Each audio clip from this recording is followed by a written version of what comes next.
Grace Emanuel stood in the church parking lot at 11 p.m., staring at Victor Harrison's contact name on her phone, her finger hovering over the call button. The woman who taught third graders about self-control every Sunday morning was about to throw all of that out the window for the third time that month. One call. That's all it would take to unravel 2 years of what she thought was obedience, but was really just her being too scared to admit the truth. She was in love with a man who would never love her back. But this story doesn't start in a parking lot at midnight. It starts 3 months earlier, when Grace's life was perfectly ordered, perfectly peaceful, and perfectly content. Or at least that's what she told herself. Before Victor Harrison walked into Harvest Community Church, Grace was thriving. Really. She had her little third-grade Sunday school class, her Bible study group, her weekly coffee dates with her best friend Monica, and her cozy apartment that she decorated exactly how she wanted without consulting anyone. She'd done the work, journaled through the heartbreak from her ex, gone to therapy, read all the right books about finding her identity in Christ. She wasn't one of those women desperately waiting for a husband.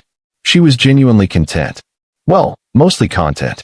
There was this one prayer she'd whisper sometimes when she was alone, the kind you don't say out loud because it feels too vulnerable.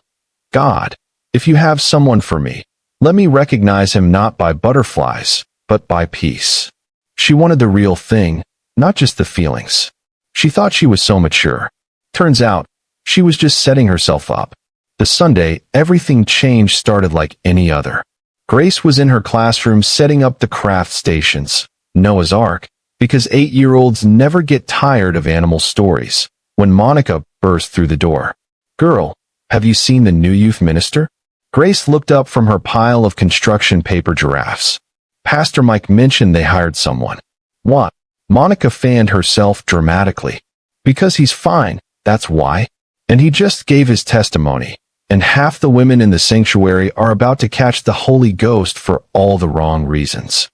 Grace laughed. Monica had a way of saying what everyone was thinking, but was too church polite to admit. "You're ridiculous." "I'm observant," Monica corrected. "And I'm just saying, if you're not interested, let me know now so I can shoot my shot." Grace rolled her eyes and shooed her out, but she'd be lying if she said she wasn't curious. After Sunday school, she slipped into the main sanctuary just as Victor was wrapping up his testimony. And that's when she felt it. Not butterflies, but peace. This warm, settling feeling like everything had just clicked into place. Victor Harrison was tall, with kind eyes and this gentle way of speaking that made you feel like every word mattered. But it wasn't his looks that got Grace. It was his story. He'd been a missionary in Guatemala with his wife, Rachel, until she died of cancer 2 years ago. The way he talked about her, sometimes present tense, sometimes past, told Grace everything. This man was still drowning in his grief, and he was just trying to keep his head above water. After service, Pastor Mike introduced them. "Grace, this is Victor Harrison, our new youth minister." "Victor, Grace teaches our third graders and has been with us for 5 years. She's the one I told you about. Kids love her." Victor smiled, and Grace swore she felt her heart do a little flip. "It's great to meet you, Grace. Pastor Mike says you have a gift for making kids feel seen. I'd love to pick your brain sometime about connecting with the younger ones." "Anytime," Grace said, trying to sound casual and not like she'd just mentally planned their first 3 conversations. If you're enjoying this story so far, do me a favor and hit that subscribe button. You're going to want to see where this goes, and trust me, there are lessons coming that you'll want to remember. Drop a comment and let me know if you've ever experienced something like this. Unrequited love in the church hits different, doesn't it? Over the next few weeks, Grace and Victor started talking more. He'd ask her advice about the youth group. She'd offer to help with events. They'd have these long conversations after midweek Bible study about ministry and purpose and how to hear God's voice clearly. And every single time, Grace would go home and write in her journal, "God, is this you? Is he the one?" She started praying for him. At least, that's what she called it. Really, she was just thinking about him constantly and slapping the word prayer on it to make it sound spiritual. She'd pray for his healing, his ministry, his broken heart. She'd volunteer for every youth event, telling herself it was about serving God when really, she just wanted to be near Victor. Monica saw right through it. One night over pizza, she put down her slice and looked at Grace. Grace, are you praying for him, or are you praying for you? What's that supposed to mean? It means, Monica said carefully, that waiting on God and waiting for a man are not the same thing. Which one are you actually doing? Grace laughed it off, but that question haunted her for weeks. The thing about godly attraction is that it feels righteous. When someone embodies everything you've prayed for, kind, faithful, committed to ministry, it's easy to confuse your desire with God's direction. Grace started calling her infatuation discernment. She started calling her hope faith. But God was about to show her the difference, and it was going to hurt. One evening after a joint Sunday school and youth group event, Grace and Victor were alone in the fellowship hall, cleaning up. He was quieter than usual, and she could tell something was on his mind. You okay? Grace asked, stacking chairs. He stopped, leaning against the table. Do you ever feel guilty for being happy? The question caught her off guard. What do you mean?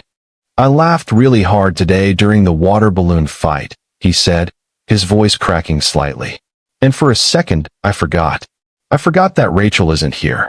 And then I remembered, and I felt like I betrayed her by having fun without her. Grace's heart broke for him. She walked over and said the words that would change everything. Victor, she'd want you to live again. He looked at her with those sad eyes. I know. I'm just not sure I'm ready to figure out what that means. Grace went home that night and wrote in her journal, God, is this you asking me to wait? Or is this me deciding to wait because I'm afraid to let go? She didn't know the answer. And honestly, she didn't want to.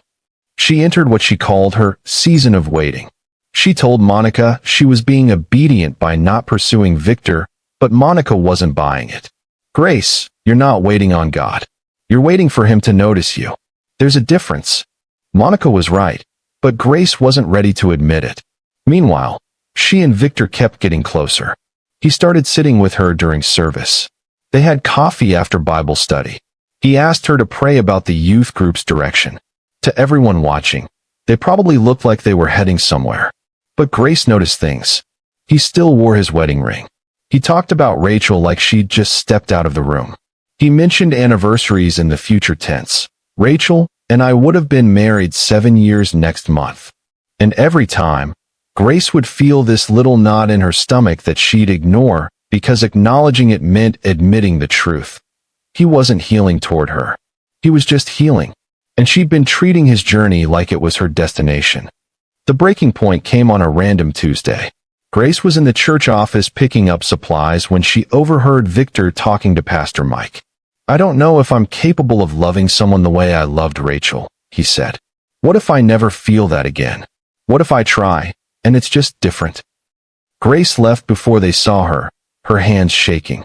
That night, she realized something painful. She'd been playing a role she was never auditioned for. She was trying to be the woman who would heal him, love him back to life, be patient enough and faithful enough that God would reward her waiting with his heart.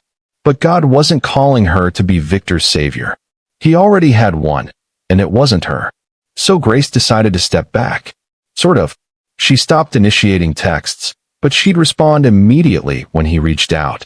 She stopped volunteering for every youth event, but she'd still show up to support. She told herself she was creating space, but really, she was just waiting closer.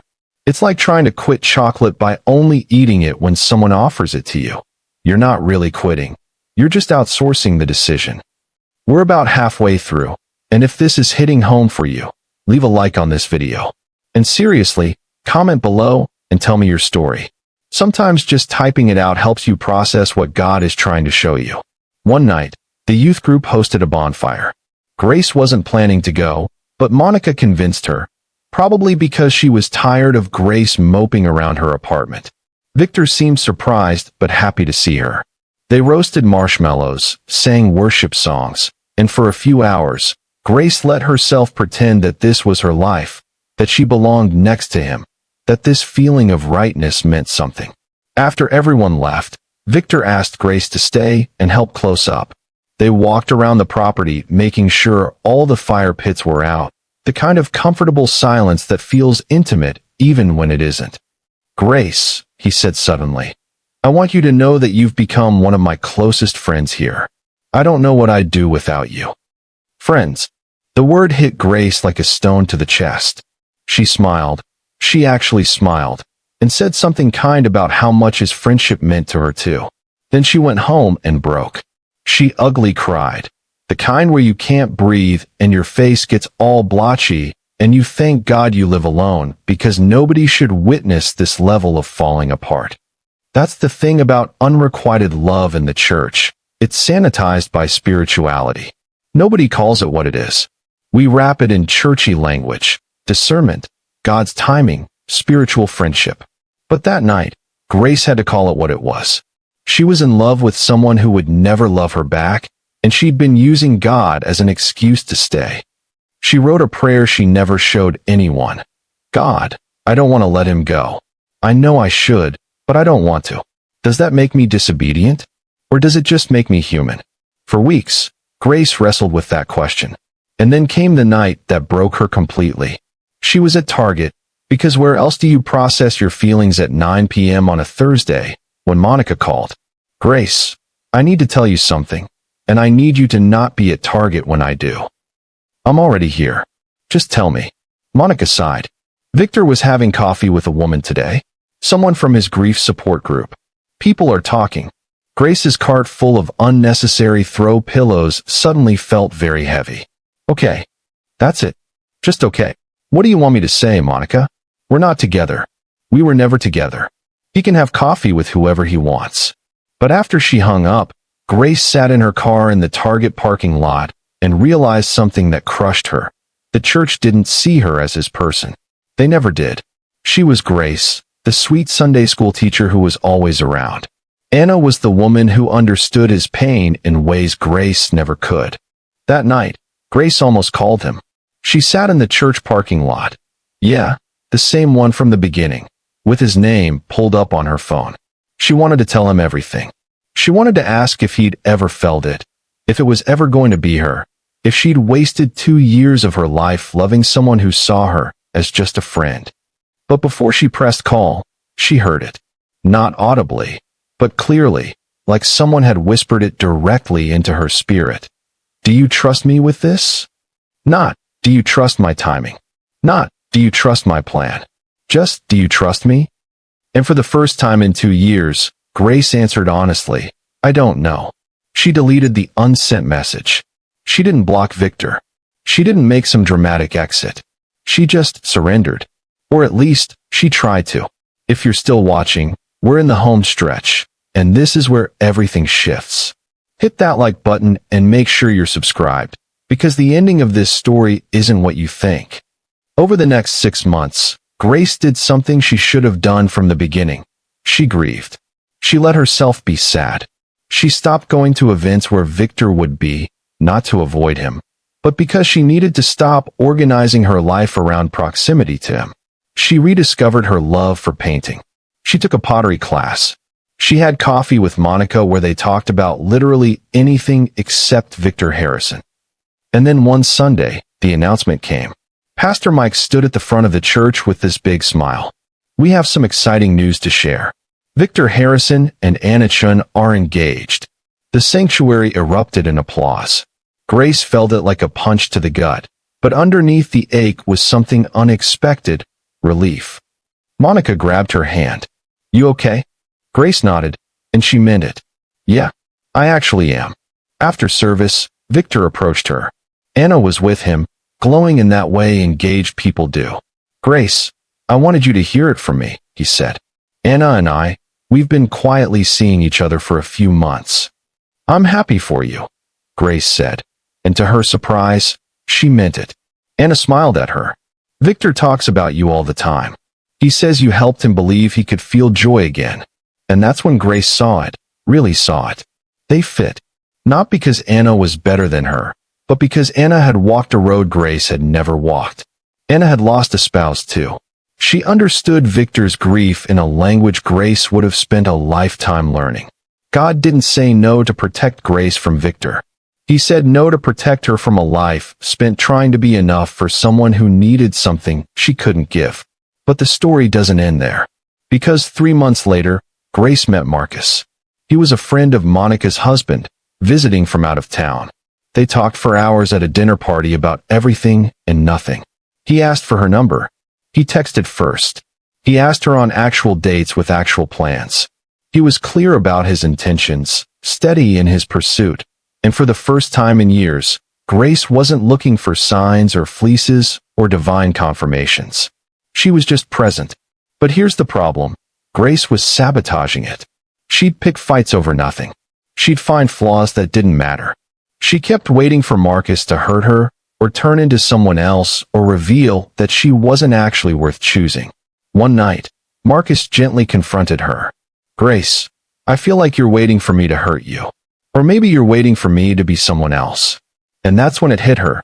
She was still holding space for Victor. Not romantically, but emotionally. She'd been so focused on getting over him that she never let herself actually grieve what she'd lost. Not Victor, but the version of love she'd built in her head. Letting go isn't a one-time decision. It's 100 small deaths. It's choosing every day not to check his social media, not to ask mutual friends about him, not to compare every new person to the ghost of what you wanted someone else to be. And Grace hadn't been doing that. She'd been white-knuckling her way through healing, thinking distance was the same as freedom. That night, Grace finally let herself cry. Really cry. And she prayed the prayer she should have prayed 2 years ago. God, I don't want to carry this anymore. Not the hope, not the what-ifs, not the fantasy. I release him. I release the version of me that thought loving him was my purpose. And I'm asking you to heal the part of me that's been afraid to be fully loved because I spent so long trying to earn it. Grace asked Marcus for space, and he gave it. Not as a test, but as a gift. And in that space, she finally understood what, when God says wait, actually meant. It didn't mean wait for him to be ready. It meant wait until you're ready. Wait until you know your worth isn't tied to being chosen. Wait until you can receive love without suspicion. Wait until you can give love without desperation. God wasn't delaying her blessing. He was developing her capacity to receive it. When Grace and Marcus reconnected weeks later, she was different. Lighter. Present. He noticed immediately. "You're here," he said. She smiled. "I am." They started over. Slowly. Intentionally. And for the first time, Grace wasn't performing or proving or trying to be enough. She was just being Grace, and somehow, that was exactly who he wanted. 2 years later, Marcus and Grace got engaged. They planned their wedding at Harvest Community Church because despite everything, it was still home. At one of the pre-wedding events, Grace ran into Victor and Anna. They had a baby now, this chubby little girl with Victor's eyes. They hugged. Caught up. Victor told Grace he was grateful for how she'd walked with him during that season. Anna squeezed her hand and said she'd always be family. Later, Marcus asked, "Was that hard?" Grace shook her head. "No. It was full circle." But here's where the story takes a turn you might not expect. 3 weeks before her wedding, Grace found her old journal, the one from that season with Victor. She read through pages of prayers, rationalizations, and late-night spirals. And she realized something that made her stomach drop. She'd wasted 2 years of her life. Not because Victor didn't choose her, but because she'd chosen to stay in a situation where she was never truly seen, never fully wanted, and she'd called it faith. If God had given her what she wanted when she wanted it, she would have married her brokenness to Victor's and called it destiny. But he loved her too much to let that happen. So he made her wait. Not for Victor, but for herself. And yet, standing on the edge of her wedding, Grace couldn't shake the regret. All that time, all those tears, all those nights praying for something that was never meant to be. She could have met Marcus sooner. She could have been whole sooner. She could have saved herself years of heartache if she'd just listened to God the first time he said no. The morning of her wedding, Monica found Grace crying in the bridal suite. Grace, what's wrong? I wasted so much time, Grace said. 2 years, Monica. 2 years I could have spent actually living instead of waiting for someone who was never waiting for me. Monica sat down next to her and took her hand. You didn't waste it, Grace. You learned from it. And yeah, it hurts to look back and see where you were blind. But that pain, that's proof you've grown. The woman who walked down this road wouldn't have been ready for Marcus. You needed to become who you are now to receive what God had for you.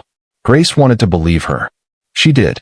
But as she walked down the aisle toward Marcus that day, she carried the weight of that regret with her. Not enough to ruin the day, but enough to remind her. Sometimes when God says wait, we don't. And we pay for it. If you've made it this far, thank you for walking this journey with Grace. Do me one last favor. Subscribe, leave a comment with your biggest takeaway, and hit that like button. Share this with someone who needs to hear it. Because here's the truth. Grace loved Marcus.